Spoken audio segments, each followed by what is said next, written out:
Good morning, everyone. I'm Molly Starback, Director of the Duke Office of Postdoctoral Services. Thank you for joining us for today's Duke Postdoc orientation session with the Duke Office of the Ombuds.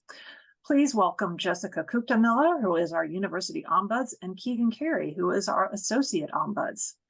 Please feel free to post questions in the chat or raise your hand if you have a question. Note that we are recording this session, so if you have a question you prefer not to be recorded, please save it until the end or let me know through the private chat and I will pause the recording. Jessica and Keegan, thank you so much for joining us, and please take it away. Thank you so much, Molly. We're glad to be here and to share more about the Office of the Ombuds.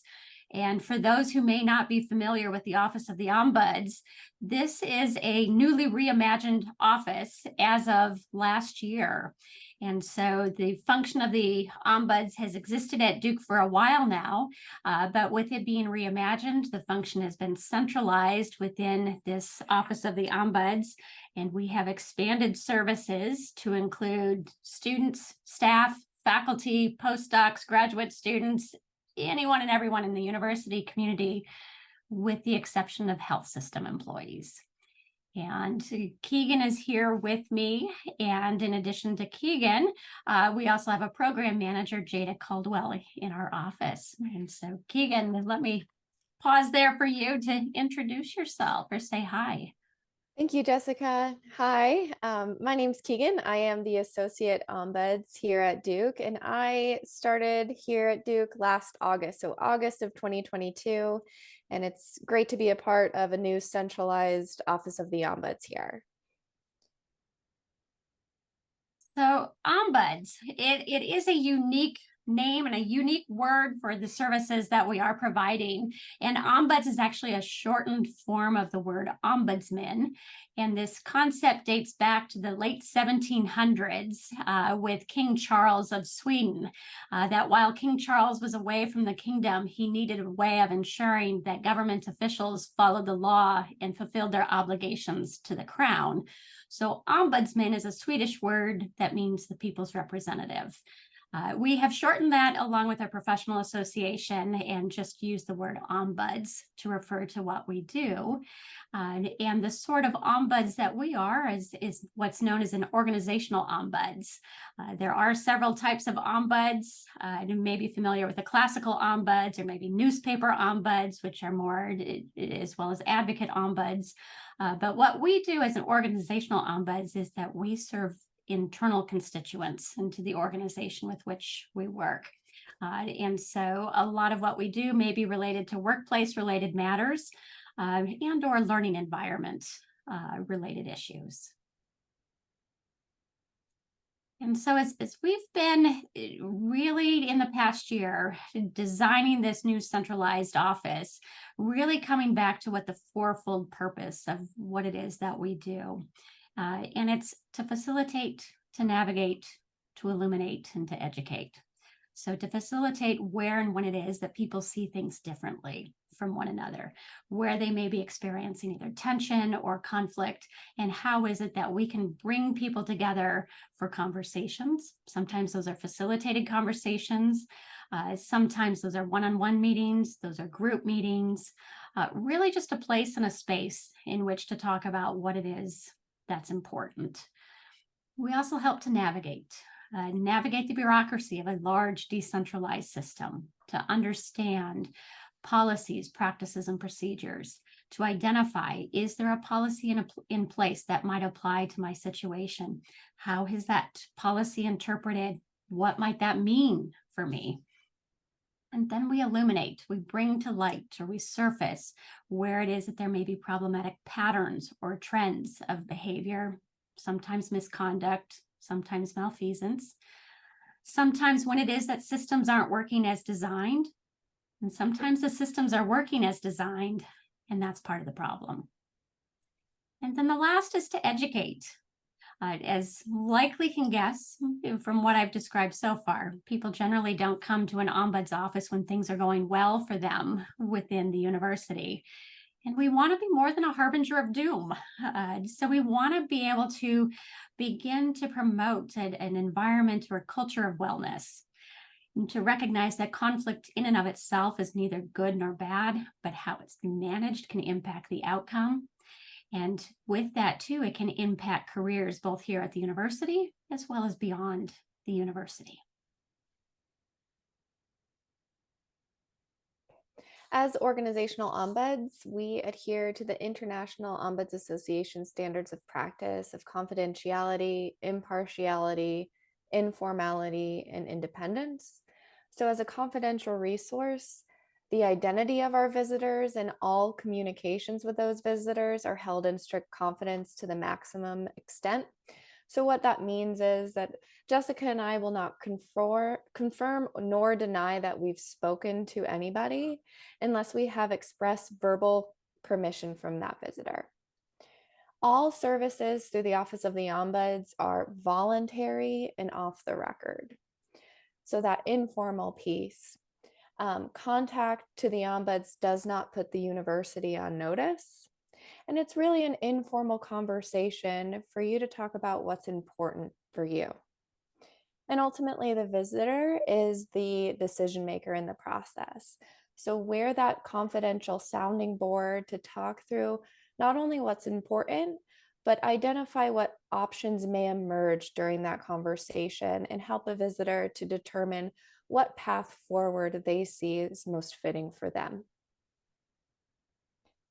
Impartial. The Ombuds is a neutral party, and we will not take sides or advocate for any individuals or groups.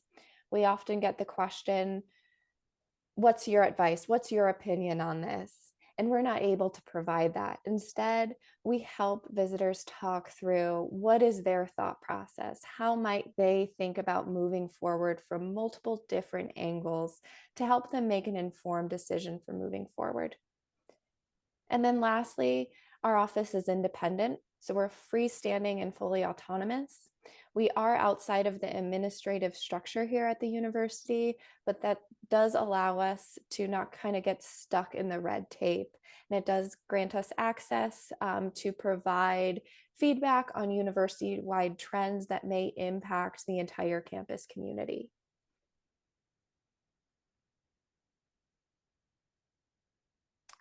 So with that being said, the Office of the Ombuds supplements but does not supplant other resources here at Duke. And really what that means is that the Ombuds office is one of many different ways in which to address workplace or lab-related issues that postdocs might encounter here at the university. And so there may be that a postdoc can talk to their PI about what it is that they're experiencing as they're working in the lab. And so the PI is going to be the person who's going to be most familiar with your work and what you're doing, the day in, day out sort of responsibilities, how it is that you're tracking and progressing towards goals. There's also human resources. When you have questions that your PI may not be able to answer, or perhaps you may be reluctant to approach your PI for questions. And sometimes it may be related to just what other opportunities might exist here within the university, promotion, benefits, those sorts of issues. There's also compliance. And so there is the speak up line through the Office of Audit, Risk and Compliance, really to be able to discuss the legal, ethical, regulatory related issues. And that is anonymous as well as confidential. There's also the personal assistance services. When you want to talk with someone where it is that you're noticing that work and life outside of work seem to be colliding with one another and needing to talk about the personal and the professional. And that is a confidential prepaid benefit. And then there's the Ombuds office, where it is that you can talk confidentially with someone about how it is that you might approach something that you're encountering here within the university. And we've included on this slide that when you ask the ombuds, the contact with the ombuds does not constitute notice to the organization. And really what that means is that just because the ombuds knows doesn't make the university aware of what the concern is. And sometimes we will hear it's important that someone be aware of what it is that I'm experiencing at the university. When we hear that, then we begin to explore, what might some of the formal channels be? And where is it that you can make the university aware or put the university on notice as far as what it is that you're experiencing? And then even with that, what might that look like, or even what might that mean if you choose to pursue that path? So some common Ombuds office tasks that we engage in. This is from the work of Susan Rains. And this is really beginning to look at, there are a number of different things that we do in the work, in our work here as Ombuds, where we really have a dual mandate, where we're working with the individuals who come to our office, but we're also here to provide that feedback to the organization itself for purposes of system and culture, system improvement and culture change. And so we listen, we provide conflict coaching, we help connect people to other resources and offices here within the university. We can facilitate difficult conversations between two or more people. We do a lot of tailored training around conflict prevention, capacity building, skill development, also offering feedback around where it is that we're noticing that policies tend to introduce stumbling blocks, or where it is that there could be a need to revise or improve policy. And then going up to the top of that pyramid with regard to systems design, dispute systems design, and culture change. And Keegan, did you have something to add within that pyramid? If we'll go back to that pyramid for just a moment, just want to offer too that with our dual mandate of working with individuals one-on-one, that's really at the bottom of this pyramid. But if we spend too much of our time on the bottom of the pyramid, are we addressing symptoms of sometimes a larger problem? And so not only are we tracking what it is that we're hearing, and when I say track, we're protecting the identity of who we're hearing this from, but we're tracking what it is that we're hearing in terms of how might that inform our feedback to upper administration to get at what the root causes might be of someone's experience. And of course, as you go up the pyramid, there's additional risk for what it is that we're doing, but there's also reward for the organization too. That sometimes what it is that we hear, particularly because we serve the entire university community, sometimes what we're hearing isn't heard anywhere else within the organization. And to be able to offer that feedback, to be able to encourage or invite further exploration as far as what is it that may be going on and what is the experience that people are having and how does this reconcile with what it is that the university is committed to.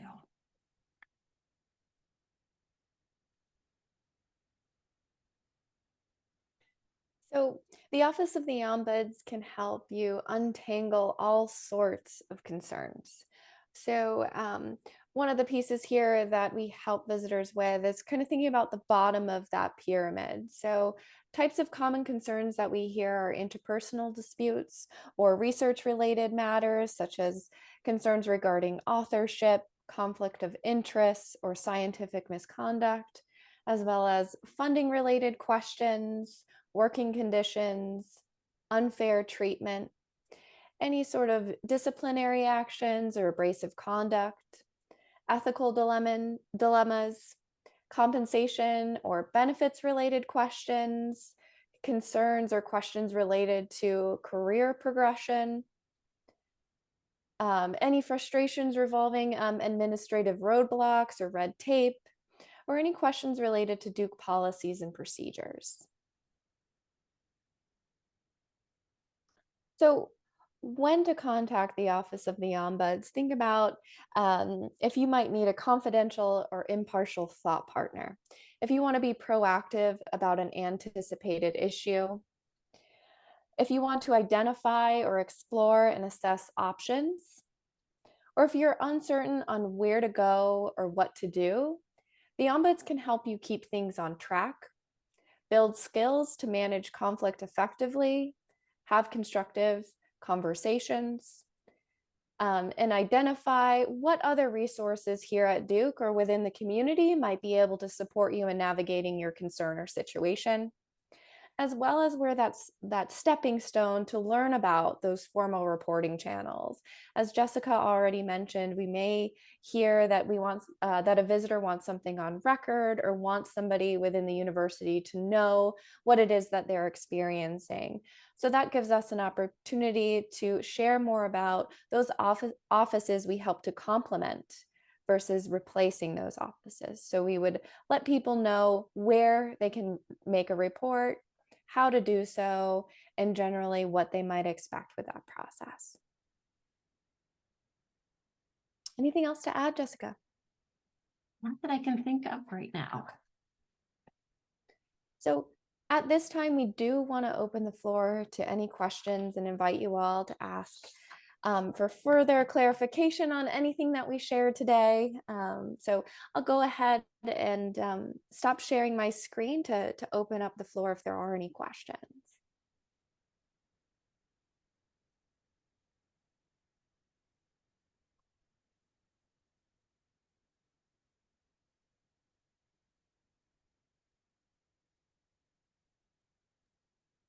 And I'll just go ahead and turn off the recording so people can feel free to ask any questions that. There we go. Sorry. Okay. So Keegan, as a question in terms of when it is that a postdoc reaches out to you, will their PI know that they have reached out? That is a great question and a common question that comes up. Nobody will know that you have met with an ombuds unless you share that with them. And as I mentioned previously in this presentation, is we will not confirm nor deny we've met with anybody without express verbal permission from that person. So even if we're talking about a concern that you might have and we need to find some more information, and if we feel as though it might be identifiable, those questions, we would first ask for the visitor's permission for us to move forward with speaking with others to get some more information to help guide them. But if we don't have that permission, then we navigate that process much more delicately. So the ombuds will not tell your PI if you've spoken or contacted the office. It is encouraged to contact the office of the ombuds by phone. Because email does create a written record. If you choose to email the office, it's encouraged to limit it to just requesting to schedule an appointment to meet. And so in hearing in Keegan's reply that there are other resources on campus that say that they're confidential. And so what makes our confidentiality a bit unique, or the way in which we approach the work that we're doing, is not only are we protecting the content of what it is that's being communicated or shared with us, but it's also important that we're protecting the identity of those who are coming to us. And the other piece of that is really to emphasize how it is that it's off the record and why it is that we don't want those email messages that really detail the reasons for which someone is wanting to meet. It's enough for us to know that you want to meet, and then we'll get those details when we do meet, so that there's not something that's living in perpetuity out there that connects an individual to our office itself.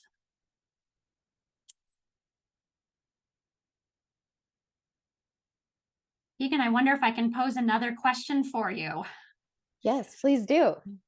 So one of these things is that we'll get requests for, say, a facilitated meeting, or whether the ombuds can mediate a conversation between, say, a postdoc and their PI, or maybe between a postdoc and another postdoc, or a postdoc and staff, just sort of any combination of another individual.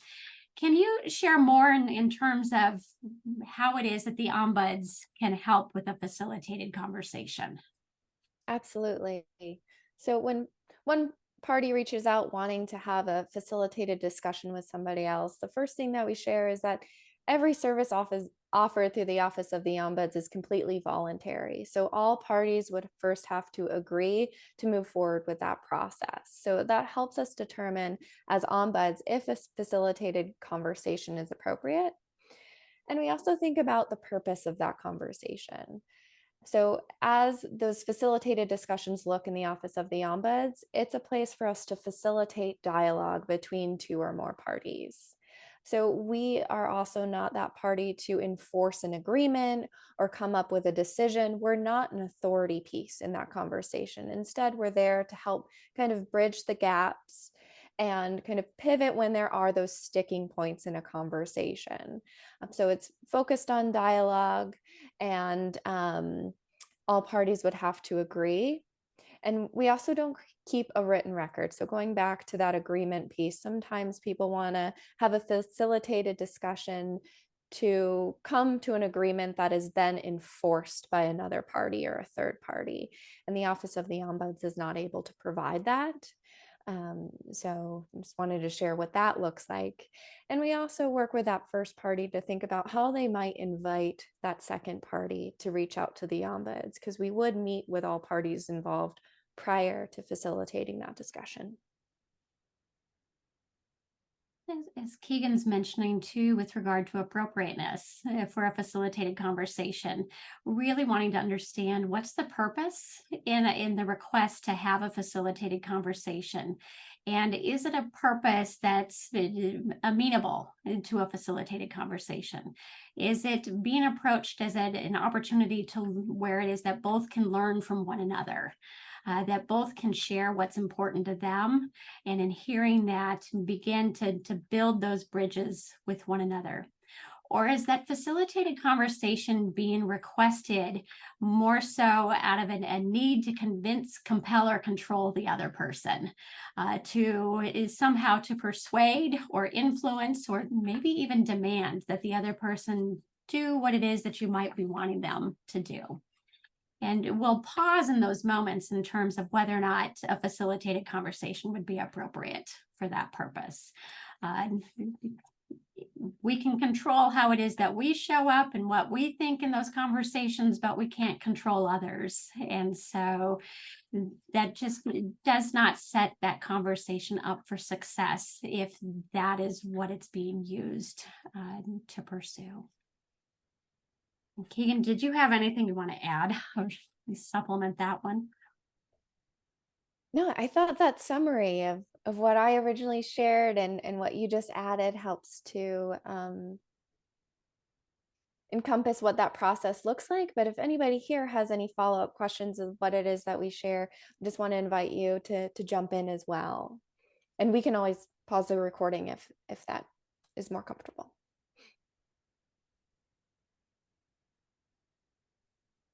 Molly, I think you're on mute.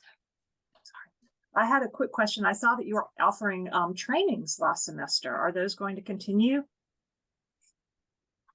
Yes. So one thing that's new about the trainings and that education piece that Jessica mentioned in our fourfold purpose this year is we're trying to create a system to provide consistent trainings or workshops throughout the year. So this fall we had a Managing Conflict with Confidence series. Next one is in the first Wednesday in December. I believe that's the 6th. Same plan and structure is going to be implemented in the spring term. I'll be confirming those topics by the end of the fall semester. I think the first event would be in February, given the holiday season in January. So yes. In short, yes, those will continue, but we also offer customized trainings and workshops. So if there's a specific group, or say there's concerns in a lab, or there's some interest in building some conflict resolution skills in a particular lab with a smaller group, you can reach out and request a kind of a strategic planning meeting on what it is that you would want to discuss. What are your goals for that training or workshop? And Jessica and I can work with you to formulate something that caters to that group's needs versus it being a generalized topic open to everybody here at the university. And Keegan, you mentioned that the managing conflict with confidence series, and a few of them have already been offered this fall. What is going to be available to those who might have missed those offerings?